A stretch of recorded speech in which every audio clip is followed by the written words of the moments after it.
새는 알에서 나오려고 투쟁한다. 알은 세계다. 태어나려는 자는 하나의 세계를 파괴하지 않으면 안 된다. 새는 신에게로 날아간다. 그 신의 이름은 아브락사스. 살면서 한 번쯤은 들어봤을 이 유명한 문구, 바로 헤르만헤세의 소설 데미안의 일부입니다. 감수성이 예민한 10살 소년 에밀 싱클레어가 성장하며 자아를 찾아가는 이 소설은 제1차 세계대전이 끝나고 1919년에 발표되었다고 하네요. 인간의 존엄성을 잃어가는 현실에서 인간 스스로 자기 내면에 이르는 길을 탐구하는 이 작품은 전쟁 후 공허함과 혼란에 빠진 독일 젊은이들 사이에서 폭발적인 반응을 불러일으켰고 베를린 시가 주관하는 폰타네 상을 수상하기도 했다고 합니다. 작가인 헤르만 헤세는 우리에게 너무나 잘 알려진 작가이죠. 1877년 독일 남부 조용한 시골 마을에서 태어났는데 그의 아버지는 독일계 러시아인으로 선교사였다고 합니다. 소설 수레바퀴 아래서와 함께 헤르만 헤세의 자전적 소설로 꼽히는 데미안에는 선교사의 아들로 태어나 신학교와 라틴어 학교를 다녔고 수도원 기숙사 생활을 한 적이 있으며 세계 제1차 세계대전을 겪은 헤세의 젊은 시절 방황과 고뇌가 그대로 적혀 있습니다. 흥미로운 사실은 데미안의 주인공 에밀 싱클레어라는 이름이 이미 여러 작품으로 유명세를 떨치고 있던 헤르만 헤세가 작품으로만 평가받고 싶어서 데미안을 발표했던 당시 사용했던 필명이라고 하네요. 1962년 8월 85세에 뇌출혈로 사망하기까지 헤르만 헤세는 수레바퀴 아래서, 데미안, 시타르타 등을 발표했으며 유리알 유이로 1946년 노벨 문학상을 수상했습니다. 낭독을 허락해 주신 더난 출판사에 감사드리며 오늘은 소설 데미안 중에서 10살의 싱클레어가 호기롭게 했던 거짓말 때문에 프란츠 크로머라는 친구에게 괴롭힘을 당하게 되는 이야기 일부를 낭독하겠습니다.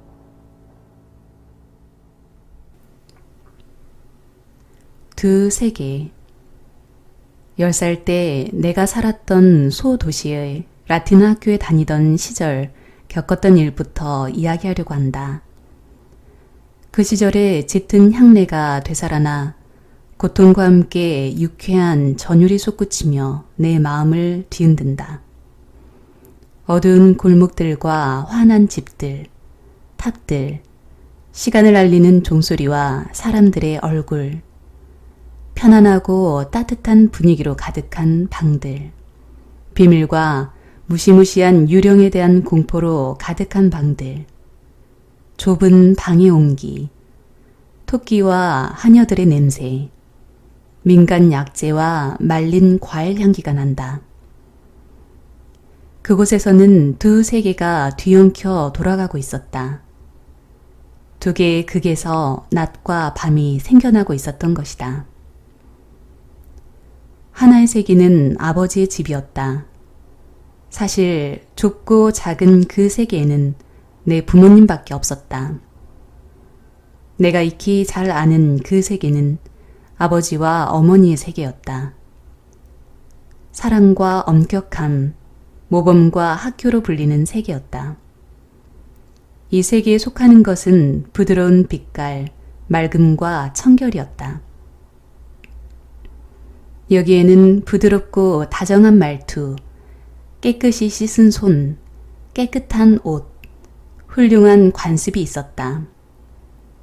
이곳에서는 아침에 찬송가를 불렀고 성탄절을 축하했다. 이 세계에는 미래로 똑바로 이어지는 선과 길이 있었다. 의무와 책임, 양심의 가책과 고해, 용서와 선한 결의, 사랑과 존경, 성경 말씀과 지혜가 있었다. 맑고 깨끗하고 아름답게 정돈된 삶을 살려면 그 세계를 목표로 삼아야 한다. 반면 또 하나의 세계는 바로 우리 집 안에서부터 이미 시작된 완전히 다른 세계였다. 냄새부터 달랐고 말투도 달랐으며 약속하는 것이나 요구하는 것도 달랐다.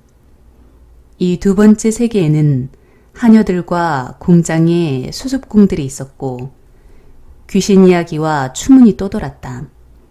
그곳에는 무시무시하고 정신을 후리는 무섭고 수수께끼 같은 일들, 도살장이나 감옥, 술 주정뱅이와 욕설을 내뱉는 여자들, 새끼를 낳는 암소들, 넘어진 말들, 강도 침입과 살인, 자살 이야기들로 넘쳐났다.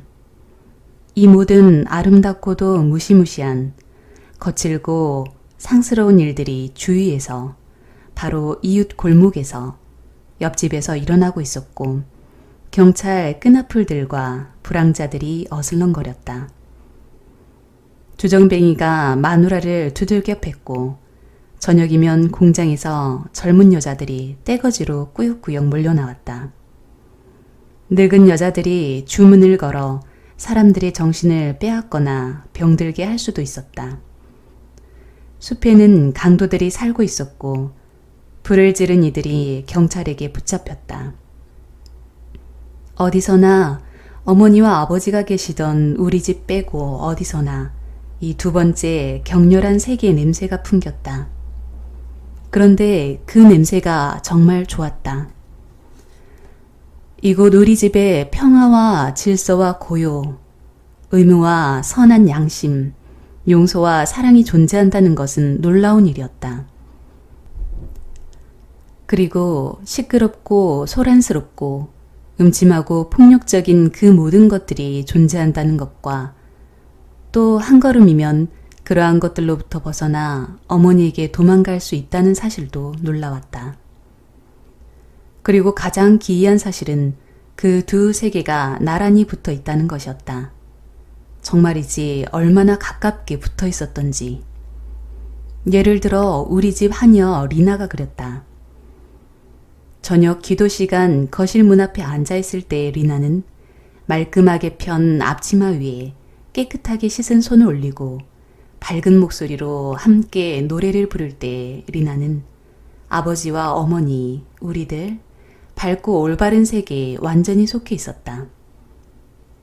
그 뒤 곧바로 부엌이나 헛간에서 머리가 없는 난쟁이 이야기를 내게 들려주거나 정육점이나 작은 가게에서 이웃 안악들과 싸울 때 그녀는 딴 세상 사람이었고 비밀에 둘러싸여 있었다. 그런데 모든 것이 그랬다. 특히 나 자신이 가장 그랬다. 물론 나는 밝고 올바른 세계에 속했다. 나는 우리 부모님의 자식이었으니까. 그러나 내 눈과 귀는 어디에서나 그 다른 것을 향해 있었고 종종 낯설고 무시무시하며 번번이 양심의 가책과 두려움이 엄습하곤 했지만 나는 그 다른 것들 안에서도 살고 있었다. 심지어 한동안 가장 살고 싶은 곳이 그 금단의 세계였고 밝음으로의 기와는 자주 그것이 제 아무리 필연적이고 또 제 아무리 선한 것이라도 덜 아름답고 더 지루하고 더 황량한 것으로의 귀양 같은 것이었다. 때때로 나는 인생의 목표가 아버지와 어머니처럼 되는 것, 그토록 밝고 깨끗하며 그토록 훌륭하고 정돈된 삶이라는 것을 깨달았다. 하지만 거기에 이르는 길은 멀었고 그렇게 되기까지는 학교에 앉아 있어야 하고 대학 공부를 하고 수많은 시험을 치러야 했다. 그리고 그 길은 자꾸만 다른 어두운 세계 옆을 지나갔으므로 그 세계를 뚫고 가다 거기 머무르고 그 속에 침잠할 수도 있었다. 그렇게 된 탕아들이 있었고 나는 그들의 이야기를 읽는데 몰두하곤 했다. 그 이야기 속에는 아버지에게로 선함으로의 귀환은 항상 구원이며 훌륭한 것이었다. 나도 그것이 옳고 선하고 바람직한 일이라고 느꼈다. 하지만 악당과 탕아들이 나오는 대목이 훨씬 더 매혹적이었다. 이런 고백을 해도 된다면 그 탕아가 참여하고 다시 돌아오는 것이 어떤 때는 정말 유감스럽기까지 했다. 그러나 그런 말을 하지는 않았고 생각도 하지 않았다. 그것은 어떤 예감이자 가능성으로 감정 저 깊은 곳에 막연히 자리하고 있었다. 악마를 상상한다면 저 아래 거리에 있는 모습으로 쉽게 떠올릴 수 있었다. 변장을 하거나 거리낌 없이 모습을 드러내거나 혹은 야시장이나 선술집에 있는 모습으로. 하지만 우리 집에 있는 모습은 결코 상상할 수 없었다. 내 누이들도 밝은 세계에 속했다. 내가 보기에 그들은 본질적으로 아버지와 어머니에 훨씬 더 가까운 듯했다. 나보다 더 착하고 예의 바르고 결점이 적었다. 그들에게도 단점이나 나쁜 버릇이 있었지만 그렇게 심각한 건 아니었다. 악한 것과의 접촉이 그토록 힘들고 고통스러우면서도 어두운 세계와 훨씬 더 가까이 있던 나와는 달랐다. 누이들은 부모님과 똑같이 소중히 여겨지고 존중받아 마땅했다. 누이들과 다투기라도 하면 나중에 양심의 가책에 따라 용서를 빌어야 하는 나쁜 놈이자 원흉은 바로 나였다. 왜냐하면 누이들을 모욕하는 것은 부모님을, 선과 그 영역을 모욕하는 것이었기 때문이다. 내 누이들보다 차라리 극악무도한 뒷골목 불황아들과 나눌 수 있는 비밀이 있었다. 밝고 깨끗하고 양심에 거리낄 것 없는 그런 좋은 날에는 누이들과 장난도 치고 그들처럼 착하고 얌전하게 굴며 올바르게 행동하는 고귀한 나 자신을 느낄 수 있어서 기뻤다. 천사라면 마땅히 그래야 했다. 그것은 우리가 알고 있는 최상의 것이었고 우리는 성탄절이나 행복 같은 맑은 소리와 향기에 둘러싸여 천사로 지낼 수 있는 것은 달콤하고 멋진 일이라고 여겼다. 그런 시간과 나날들이 얼마나 드물었던지. 누이들과 악이 없는 장난을 칠 때 나의 열성과 과격함이 지나쳐 그들과 다투고 불쾌했던 적이 종종 있었다. 그러고 나면 화가 치민 나머지 분별 없이 누이들이 끔찍이 싫어할 말과 행동을 했다. 그러나 그렇게 말하고 행동하는 동안에도 그것이 못된 짓임을 스스로 뼈저리게 느꼈다. 그러고 나면 기분이 좋지 않았고 짙은 후회와 참회의 시간이 찾아왔다. 그리고 내가 용서를 구하는 괴로운 순간이 지나간 다음에는 한순간 혹은 몇 시간 동안 다시 밝은 빗줄기, 고요하고 갈등 없는 고마운 행복을 느끼는 것이었다. 나는 라틴어 학교에 다녔다. 시장의 아들과 산림 감독관의 아들도 같은 반이었는데 가끔 우리 집에 오곤 했다. 거친 녀석들이었지만 그래도 선하고 허락된 세계의 일원이었다. 그런데도 나는 평소에는 우리가 무시하던 이웃의 공립학교 아이들과 가까이 지냈다. 그들 중 한 명에 관한 일로 내 이야기를 시작해야겠다. 어느 한가롭던 오후 10살을 간 넘겼을 때였다. 이웃 아이 둘과 빈둥거리고 있을 때 더 큰 아이 하나가 다가왔다. 13살쯤 된 억세고 거친 그 녀석은 재단사의 아들로 공립학교에 다니고 있었다. 그의 아버지는 술주정뱅이였던 데다 가족 모두 소문이 좋지 않았다. 나 역시 프란츠 크로머를 잘 알고 있었다. 나는 그가 무서웠다. 그래서 그가 우리에게 끼어드는 것이 싫었다. 그는 벌써 어른 티를 내며 공장에 다니는 젊은 남자들의 걸음걸이와 말투를 따라했다. 그가 하자는 대로 우리는 다리 옆으로 해서 강가로 내려갔고 사람들 눈에 띄지 않게 첫 번째 다리 기둥 밑에 숨었다. 아치형 교각과 천천히 흐르는 강물 사이에 좁은 강변은 온통 쓰레기와 유리 조각들, 잡동사니 천지였고 녹슨 철사줄과 다른 쓰레기 더미가 어지럽게 뒤엉켜 있었다. 그곳에서 가끔 쓸모있는 것들을 발견하기도 했다. 우리는 프란츠 크로머가 시키는 대로 그 구역을 뒤져서 찾아낸 것을 그에게 보여주어야 했다. 그러면 그는 그것을 호주머니에 집어넣거나 강물에 던져버렸다. 그는 우리에게 나비나 구리 혹은 주석으로 된 물건이 있는지 잘 찾아보라고 시키고는 그런 것들을 죄에 자기가 가졌다. 심지어 뿔로 만든 낡은 머리빗까지 자기 호주머니에 챙겨 넣었다. 나는 그와 어울리고 있자니 몹시 불안했다. 아버지가 아시면 그와 어울리는 것을 금할 것이기 때문이 아니라 프란츠 크로머 자체가 두려웠다.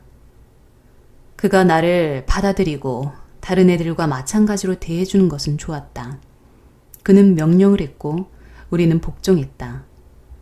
그와 어울리기는 처음이었는데도 마치 오래전부터 그래왔던 것 같았다.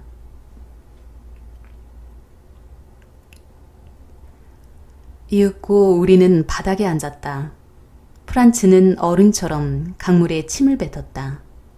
이 사이로 침을 뱉어서 자기가 원하는 곳 어디든 전부 마쳤다. 우리는 이야기를 하기 시작했다. 소년들은 학생들이 저지르는 온갖 무용담과 나쁜 행동들을 자랑삼아 떠벌렸다. 나는 아무 말도 하지 않았다. 하지만 나의 침묵을 프란츠가 눈치채고 화를 내지 않을까 두려웠다. 내 친구 둘은 일찌감치 나한테서 떨어져 크로모 쪽에 붙어 있었다. 나는 그들 사이에서 이방인이었고 내 옷차림이나 행동거지가 그들의 반발심을 불러일으킨다고 느꼈다. 라틴어 학교 학생이고 양갓집 자식인 나를 프란츠가 좋아할 리 없었다. 그리고 다른 둘은 여차하면 낭패에 빠진 나를 모른 척 내버려둘 녀석들이었다. 순전히 두려움 때문에 결국 나도 이야기를 늘어놓기 시작했다. 나를 주인공으로 기가 막힌 도둑 이야기를 꾸며냈던 것이다. 모퉁이 물레방앗간 옆에 있는 과수원에서 하고 이야기를 꺼냈다. 어느 날 밤 친구 하나와 사과를 한 자루 가득 훔쳤다고 했다. 그것도 보통 사과가 아니라 레네트나 황금색 파르메네 같은 최상급 품종이었다고 했다. 순간의 위기를 모면하고자 이 이야기 속으로 도피한 것이다. 나는 이야기를 꾸며내고 떠벌리는데 능숙했다. 금방 말문이 막혀서 더 난처한 상황에 빠지지 않으려고 나는 최대한 기교를 부려 이야기를 부풀렸다. 한 명이 나무 위에 올라가 사과를 따서 아래로 던지는 동안 다른 한 명은 계속 망을 보아야 했다고 했다.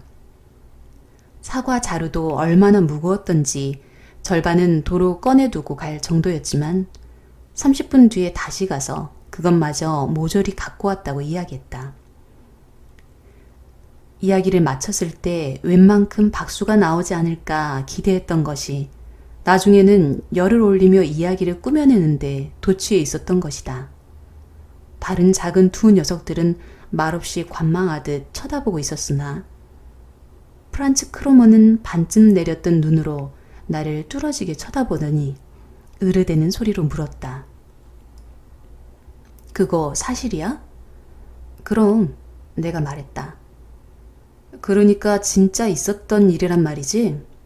그렇다니까 실제로 있었던 일이야. 속으로는 겁이 나서 숨이 막힐 것 같았지만 나는 주저하지 않고 딱 잘라 말했다. 맹세할 수 있어? 나는 깜짝 놀랐지만 곧바로 그렇다고 했다. 그럼 맹세해. 하느님과 목숨을 걸고. 하느님과 목숨을 걸고 나는 말했다. 그럼 뭐 이렇게 말하더니 그는 몸을 돌렸다. 나는 그걸로 잘 끝났다고 생각했고 그가 곧 일어나 돌아가려 하자 기뻤다. 다리 위에 다다랐을 때 나는 어렵게 집에 돌아가야 한다고 말을 꺼냈다. 그렇게 서두를 것 뭐 있어? 어차피 우리는 같은 길로 가잖아. 프란츠가 웃으며 말했다. 그는 어슬렁거리며 천천히 걸어갔고 나는 감히 도망칠 엄두도 나지 않았다. 그런데 그가 정말 우리 집 쪽으로 가고 있었다. 우리 집 현관문과 그 묵직한 구리 손잡이, 어머니 방의 창문과 커튼이 보이자 나는 숨을 깊이 들이쉬었다. 아, 집으로 돌아왔다. 아, 선하고 축복받은 귀가 밝음 속으로, 평화 속으로의 귀환. 내가 재빨리 문을 살짝 열고 안으로 얼른 들어가서 등 뒤로 문을 닫으려는데 프란츠가 같이 밀고 들어왔다. 마당 쪽에서만 빛이 들어오는 서늘하고 어두침침한 타일 바닥 복도에서 그가 내 곁에 선 채로 내 팔을 잡고 나지막이 말했다. 야, 그렇게 서두를 거 없잖아. 나는 깜짝 놀라 그를 쳐다보았다. 내 팔을 잡은 그의 손은 무쇠처럼 단단했다. 그가 무슨 의도로 그러는지, 혹시 내게 해코지라도 하려는 건 아닌지 생각해 보았다. 지금 소리를 지르면 어떨까 하고 생각했다. 미친 듯이 큰 소리를 지르면 위층에서 누군가 제때 뛰어내려와 나를 구해줄 수 있을까? 그러나 나는 단념했다. 뭐라고? 대체 어쩌자는 거야? 내가 물었다. 별거 아니야. 그냥 좀 몇 가지 물어보자는 거지. 다른 사람들은 안 들어도 되는 거야. 그래? 좋아. 뭘 더 말하라는 거야? 나 올라가야 돼. 알잖아. 너도 알지? 물레방앗간 옆 과수원이 누구 건지. 프란츠가 나지막이 물었다. 아니, 몰라. 방앗간 주인 거 아니야? 프란츠가 팔로 내 어깨를 감싸 자기 쪽으로 바짝 끌어당기는 바람에 그의 얼굴이 코앞에 있었다. 그의 눈에는 아기가 번득였고 음흉한 미소를 짓고 있는 그의 얼굴에 잔인함과 위세가 넘쳐 흘렀다. 그래, 꼬마야. 그 과수원이 누구 것인지 말해주마. 나는 그 집이 사과를 도둑 맞았다는 걸 진작에 알고 있었지. 또 과수원 주인이 누가 과일을 훔쳐갔는지 알려주는 사람한테 이 마르크를 주기로 한 것도 말이야. 세상에, 그래도 그 사람한테 아무 말 안 할 거지? 내가 소리쳤다. 그의 명예심에 호소해봤자 헛일이라는 것을 느꼈다. 그는 다른 세계 사람이었다. 배신 따위는 그 애한테 범죄도 아니었다. 그것을 분명히 느꼈다. 이런 일에 관한 한 다른 세계의 사람들은 우리와 달랐다. 아무 말 하지 말라고? 이 친구야, 넌 내가 이마르크를 만들어내는 위조 지폐범이라도 되는 줄 아냐? 난 돈 없는 놈이야. 너처럼 부자 아버지도 없어. 그러니까 벌 수 있을 때 이 마르크를 벌어야지. 어쩌면 주인이 더 줄지도 모르지. 크로모가 웃으며 말했다. 그가 갑자기 내 팔을 놓았다. 우리 집 현관 복도는 더 이상 평화롭고 안전하지 않았다. 나를 둘러싼 세계가 무너져 내렸다. 나를 신고하겠지? 나는 범죄자라고 아버지 귀에도 들어갈 테고 어쩌면 경찰도 오겠지. 모든 혼란이 가져올 공포가 엄습했고 온갖 추악하고 위험한 것들이 나를 위협했다. 내가 훔치지 않았다는 것은 더 이상 중요하지 않았다. 더구나 나는 맹세까지 해버렸다. 오 하느님 맙소사. 눈물이 솟구쳤다. 나는 매수를 해서라도 나 자신을 구해야겠다고 느꼈다. 그래서 절망적인 기분으로 호주머니를 죄에 뒤졌다. 사과도 주머니 칼도 아무것도 없었다. 그때 내 시계가 떠올랐다. 작동하지 않았지만 그냥 지니고 다니던 낡은 은시계로 할머니한테 물려받은 것이었다. 나는 그것을 얼른 꺼낸 말했다. 크로모, 내 말 좀 들어봐. 나를 신고하지 마. 너한테 좋을 것도 없잖아. 내 시계 줄게. 이거 봐. 이것 말고 가진 게 없어. 너 가져. 은이야. 물건은 좋은 거야. 살짝 고장이 나긴 했지만 고치면 돼. 그는 미소를 지으며 자신의 큰 손으로 그것을 집었다. 나는 그의 손을 보며 그 손이 얼마나 거칠고 깊은 적개심에 차 있는지를 느꼈다. 그 손을 뻗어 내 평화로운 삶을 움켜잡으려 했다. 그거 은희야. 나는 소심하게 말했다. 네 은희나 고물시계 따위 관심 없어. 너나 직접 고쳤어.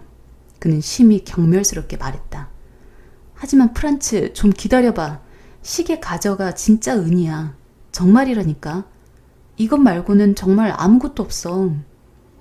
그가 돌아가 버리지는 않을까 하는 두려움에 나는 몸을 떨며 외쳤다. 그가 경멸하듯 싸늘하게 나를 쳐다보았다. 그러니까 내가 누구한테 가는지 너도 알긴 아는구나. 경찰한테 말할 수도 있어. 잘 아는 경찰이 있거든. 그는 돌아섰고 나는 그런 그의 소매를 붙잡고 늘어졌다. 그렇게 되면 안 되었다. 그 애가 가고 나서 일어날 모든 일들을 겪느니 차라리 죽어버리는 게 더 나을 것 같았다. 프란츠, 제발 어리석은 짓 하지 마. 그냥 장난치는 거지? 나는 흥분해서 쉰 목소리로 애원했다. 물론 장난이지. 하지만 너한테는 좀 비싼 장난이 될 거야. 그럼 내가 어떻게 해야 되는지 말해줘. 제발. 프란츠, 무슨 일이든 할게. 그는 반쯤 내렸던 눈으로 나를 훑어보더니 다시 웃었다. 그렇게 바보처럼 굴지 마. 너도 나만큼 잘 알고 있잖아. 난 이 마르크를 벌 수 있어. 그리고 그 돈을 포기할 만큼 부자가 아니야. 너도 알잖아. 하지만 너는 부자야. 심지어 시계도 가지고 있어. 넌 그저 나한테 이 마르크를 주면 되는 거야. 그럼 다 잘 되는 거지. 그는 짐짓 호의를 베풀기라도 하듯 말했다. 납득할 만한 논리였다. 그러나 이 마르크라니. 그것은 나한테 10마르크나 100마르크 혹은 1000마르크만큼이나 가지기 힘든 큰 돈이었다. 나한테는 돈이 없었다. 어머니 방에 놓아둔 작은 저금통이 하나 있지만 그 속에는 삼촌들이 오시거나 했을 때 받은 10페니나 5페니짜리 동전 몇 개가 들어있을 뿐이었다.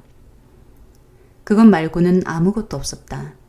그때는 아직 용돈을 받을 나이가 아니었다. 전혀 없어. 한 푼도 없다고. 하지만 돈 말고는 다 줄게. 인디언 책도 있고 병정들하고 나침반도 있어. 갖다 줄게. 나는 침울하게 말했다.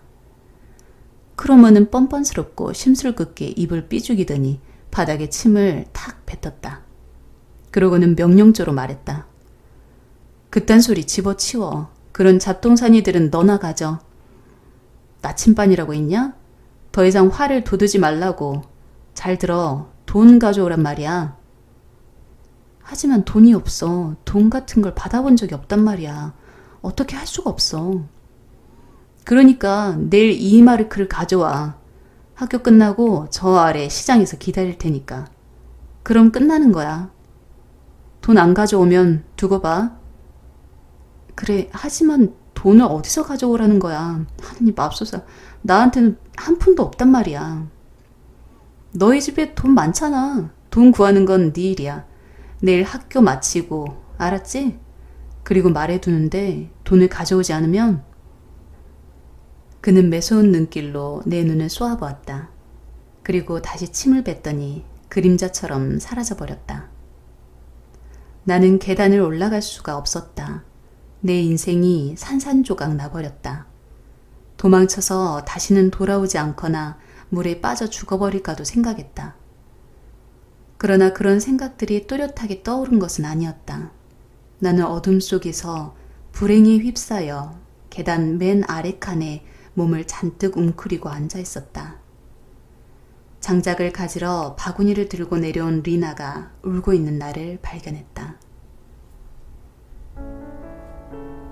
프란츠 크로머에게 괴롭힘을 당하게 되는 싱클레어, 그리고 데미안과의 만남, 성장과 방황, 자아를 찾아가는 싱클레어의 이야기를 소설 데미안에서 만나시길 바라며, 오늘도 달밤 북스테이 함께 해주신 여러분 감사합니다. 다음 시간에 찾아오겠습니다.